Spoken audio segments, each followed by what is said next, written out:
তুরস্ক, যেখানে আকাশ ছোঁয়া মিনার, শহরের আলো আর বিশাল সাগরের মিলনে জন্ম নেয় এক বিস্ময়। রাস্তায় ছুটে চলা জীবন, তাকসিমের কোলাহল, হায়া সোফিয়ার নীরবতা, সব মিলিয়ে যেন ইতিহাস আমাদের সামনে দাঁড়িয়েছে। এক শহর, দুই মহাদেশ, আর প্রতিটি মুহূর্তে নতুন কিছু আবিষ্কার। খাবারের স্বাদ, মানুষের হাসি, সংস্কৃতির স্পন্দন, এখানে প্রতিটি অনুভূতি জেগে ওঠে। এই ভ্রমণ শুধু দেখার নয়, এটা অনুভবের, বাঁচার আর স্মৃতি তৈরির এক বিস্ফোরণ। ইস্তানবুল, তুরস্ক। আসুন আমাদের যাত্রা শুরু হোক।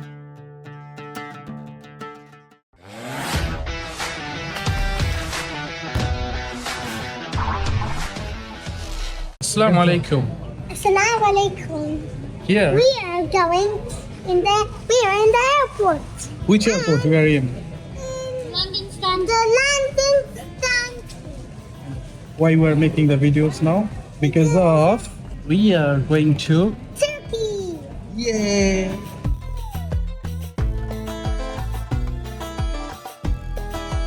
সো বন্ধুরা, এখন হচ্ছে আমি আর আমার চাচুই যে আমরা বিমানের সামনে এখন আমরা বিমান উঠবো। টার্কিতে যাওয়ার ফ্লাইটের ঠিক 10 মিনিট আগে আমরা পৌঁছেছি বিমানের সামনে। সো চলেন আমরা টার্কিতে চলে যাই এখান থেকে।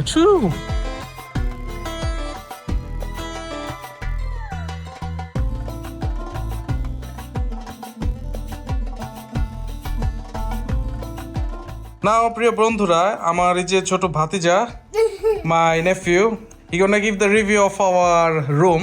It's in Zoom Hotel. So Abrar, how are you feeling now after arriving in our new hotel? Anything to say to my viewers? Did you like the beds, everything? Yeah, I like this Sofa?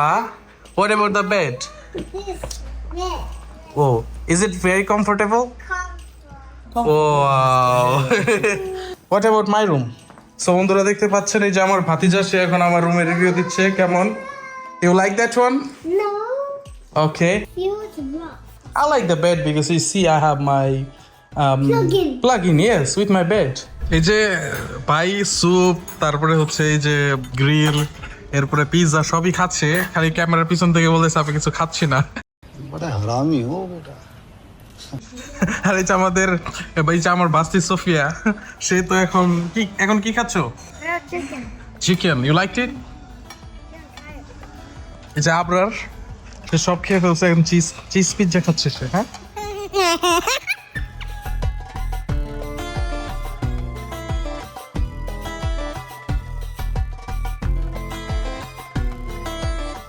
So বন্ধুরা, এখন আমি রয়েছি টার্কির একটা অটোকার কোম্পানির শপে, যেখানে হচ্ছে আপনার এই যে দেখতেছেন আমার পিছনে গাড়িগুলো, আপনার যদি ড্রাইভিং লাইসেন্স থাকে তো সেইগুলো আপনি হচ্ছে একটা নির্দিষ্ট অ্যামাউন্ট পে করে আপনি এগুলা যে কয়দিনের জন্য চান ভাড়া নিতে পারবেন এবং আপনার ইচ্ছে মতো টার্কিতে ঘুরতে পারবেন আপনি নিজে ড্রাইভ করে।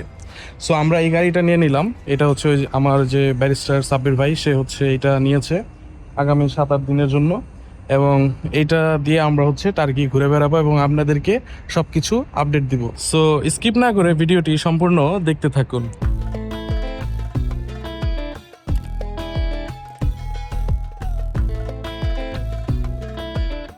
তো বন্ধুরা, এই যে এটা হচ্ছে আমাদের এই যে গাড়িটা যে ভাড়া নিলাম, এটা 9 দিনের জন্য প্রায় 40-50 হাজার টাকা খরচ পড়ে গেছে এখানে। এবং এই গাড়িটা এখন আমি রেকর্ড করছি এই জন্য যে যখন আমরা ফেরত দেবো তখন যাতে এরা বলতে না পারে আমরা এটা নষ্ট করেছি বা এখানে আমরা কোনো স্ক্র্যাচ দিয়েছি। সো গাড়িটা আমরা নেওয়ার আগে অবশ্যই ভালো করে ভিডিও করে নিব, যাতে প্রমাণ থাকে আমরা এটাতে কোথাও স্ক্র্যাচ করিনি, বা এখন যদি কোথাও ধরা পড়ে সো আমরা এটাকে রিপোর্ট করতে পারবো। সো অবশ্যই আপনারা যারা গাড়ি নিতে চান অবশ্যই ভেবেচিন্তে ভালো কোম্পানি থেকে গাড়ি নেবেন, যেন গাড়ি জমা দেওয়ার সময় এরা বলতে না পারে আপনি এইটা নষ্ট করেছেন, আপনি ওইটা নষ্ট করেছেন।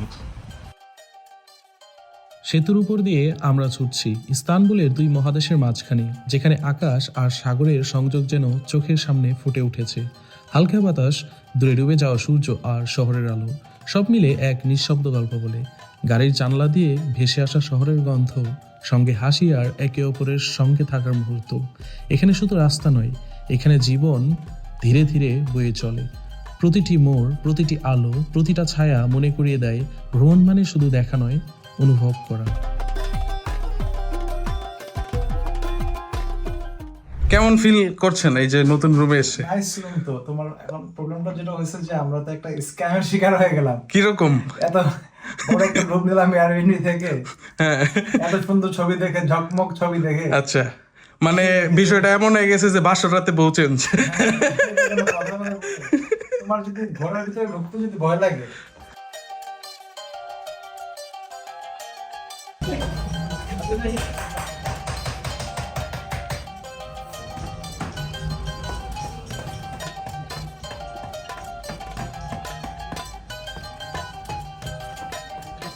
দেখতে পাচ্ছেন একটি সামুদ্রিক মাছ গরম লবণের আবরণ ভাঙলো আর তার ভেতর থেকে বেরিয়ে এলো এক নিখুঁত স্বাদ। এখানে রান্না নয়, এটা মুহূর্তের গল্প না, যা মুখে নামতেই গল্প বলে।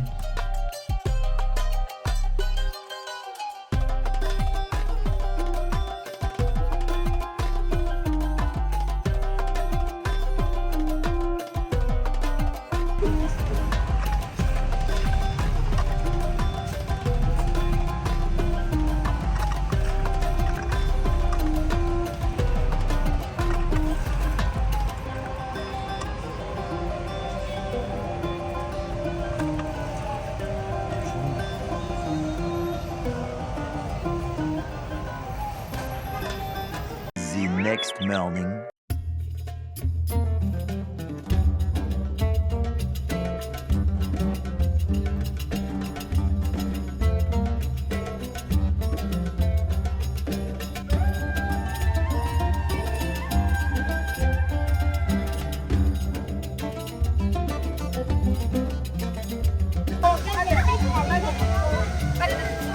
Can I see?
সো বন্ধুরা, এখন আমি প্রবেশ করেছি অটোমান এম্পায়ারের সময় নির্মিত সেই বিখ্যাত সুলতান মোহাম্মদের মস্ক, যে ছিল একজন অটোমান সাম্রাজ্যের শক্তিশালী শাসক।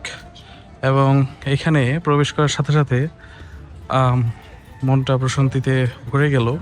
আশেপাশে ছোট বাগান এবং এখানে অনেক ট্যুরিস্ট যারা হচ্ছে নামাজ পড়তে এসেছে, এবং আজকের দিনটাও খুব রৌদ্রোজ্জ্বল।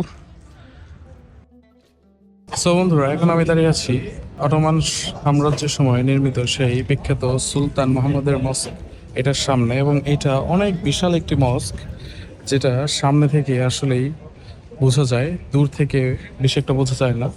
এবং মস্কের এন্ট্রান্সের সামনে আপনি চাইলে এখান থেকে উজু করতে পারবেন। এবং এটা হচ্ছে মস্কের সামনে সবুজ ঘাসে ঘেরা একটি সুন্দর বাগান, যেখানে আপনি চাইলে নামাজ পড়ার পর একটু শান্তিতে বসে থাকতে পারবেন এবং এখানকার প্রাকৃতিক বাতাস আপনি উপভোগ করতে পারবেন। দেখতে পাচ্ছেন সুলতান মোহাম্মদের মসজিদ ইস্তানবুলের হৃদয়ে দাঁড়িয়ে আছে শতাব্দীর সাক্ষী হিসেবে।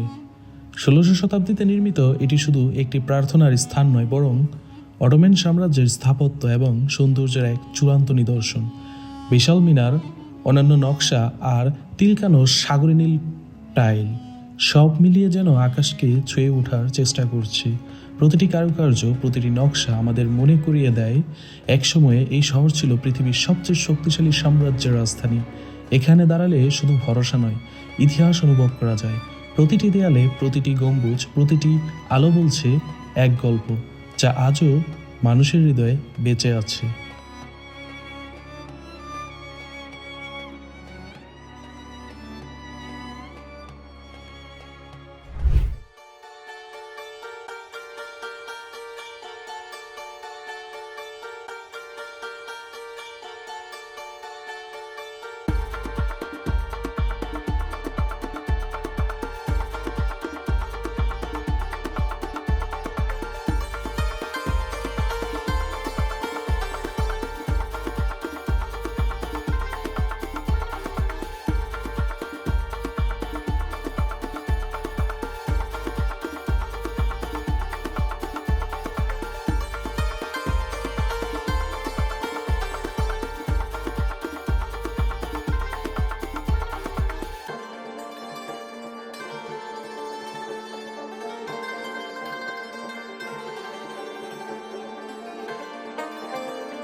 The next morning.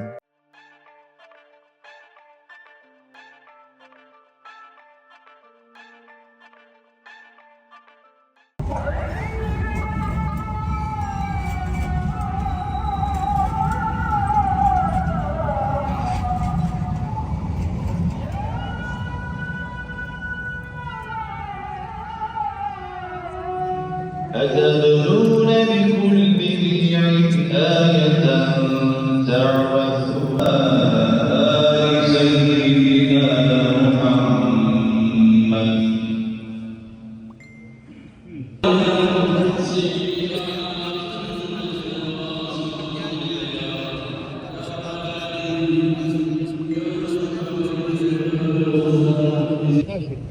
সো বন্ধুরা, আমি মাত্র হচ্ছে মসজিদের ভিতরে জুমার নামাজ পড়লাম এবং মানুষজন বের হচ্ছে জুমার নামাজ পড়ে।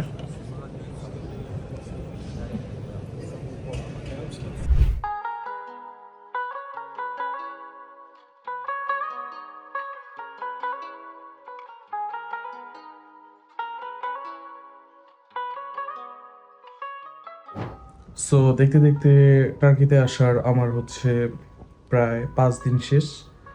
আমি বেশি একটা ভিডিওতে অ্যাক্টিভ থাকতে পারিনি, কারণ আমি অনেক ঘুরে অনেক কিছু দেখেছি যেটা আমি গতবার দেখতে পারিনি। গত পর্বের আমার টার্কির 3 রয়েছে, চাইলে আপনারা আমার ডেসক্রিপশন বক্সে লিঙ্কে ক্লিক করে দেখতে পারেন। অ্যান্ড এবার শুধু আমি একটা মাত্রই ভিডিও দিলাম। তো আশা করি যদি আপনাদের ভালো লেগে থাকে তাহলে নেক্সট ডেস্টিনেশন আমার ব্লগ কোথায় হবে সেটা আপনারা কমেন্ট বক্সে কমেন্টস করে জানাতে পারেন। আমি ট্রাই করবো আপনাদেরকে অনেক সুন্দর ব্লগ উপহার দেওয়ার। আজকে এই পর্যন্তই। ভালো থাকবেন, সুস্থ থাকবেন। আল্লাহ হাফেজ। আসসালামু আলাইকুম।